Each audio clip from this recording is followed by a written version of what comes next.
പുളി കുറവുള്ള മൂവാണ്ടൻ മാങ്ങയിൽ നിന്നും 2 എണ്ണം എടുത്ത് ചെറുതായി അരിഞ്ഞ് അതിലേക്ക് പിക്കിൾ പൗഡർ, കറിവേപ്പില, പച്ചമുളക് ചെറുതായി അരിഞ്ഞത്, ഉപ്പ് ഇവ ചേർത്ത് വെച്ചതിന് ശേഷം ഒരു പാനിൽ നല്ലെണ്ണ ഒഴിച്ച് അതിൽ കായം പൊരിക്കാൻ വയ്ക്കണം.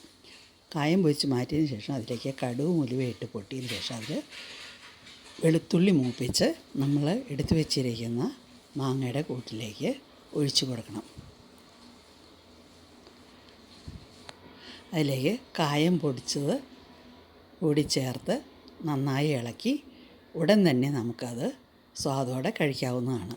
പെട്ടെന്നുണ്ടാക്കാം. 2 മാങ്ങയൊക്കെ ഉണ്ടെങ്കിൽ വേഗം അരിഞ്ഞ് നമുക്ക് ഇങ്ങനൊരു കറി ഉണ്ടാക്കാവുന്നതാണ്.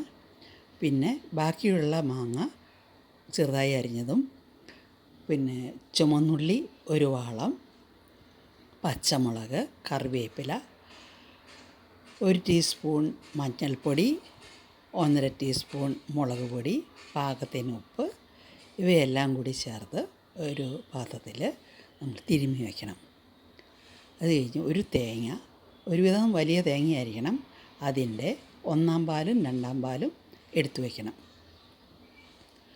ഒരു പാൻ വെച്ച് അതിലേക്ക് വെളിച്ചെണ്ണ ഒഴിച്ച് അതിൽ കടുകും ഉലുവയും പൊട്ടിയതിന് ശേഷം ഈ കൂട്ടി വെച്ചിരിക്കുന്ന മാങ്ങ അതിലേക്ക് ഇട്ട് കൊടുത്ത് 2 മിനിറ്റ് ഇളക്കി പതുക്കെ ഒരു പച്ചമണം മാറുന്നേരെ ഇളക്കണം. അതിലേക്ക് 2-ാം പാൽ ഒഴിച്ച് അത് നന്നായി തിളച്ച് വന്നതിന് ശേഷം 1-ാം പാൽ ഒഴിക്കണം. 1-ാം പാൽ ഒഴിച്ചതിന് ശേഷം തിളയ്ക്കേണ്ട ആവശ്യമില്ല, ഉടൻ തന്നെ വാങ്ങി വയ്ക്കാവുന്നതാണ്. ഇപ്പോൾ തേങ്ങാപ്പാൽ ചേർത്ത കറിയും തേങ്ങാപ്പാൽ ചേർക്കാതെ കടുക് പൊട്ടിച്ച മാങ്ങയും റെഡി. ഇത് ഈസിയായിട്ട് ഉണ്ടാക്കി നോക്കാവുന്നതാണ്. എല്ലാവരും ഉണ്ടാക്കി നോക്കണം.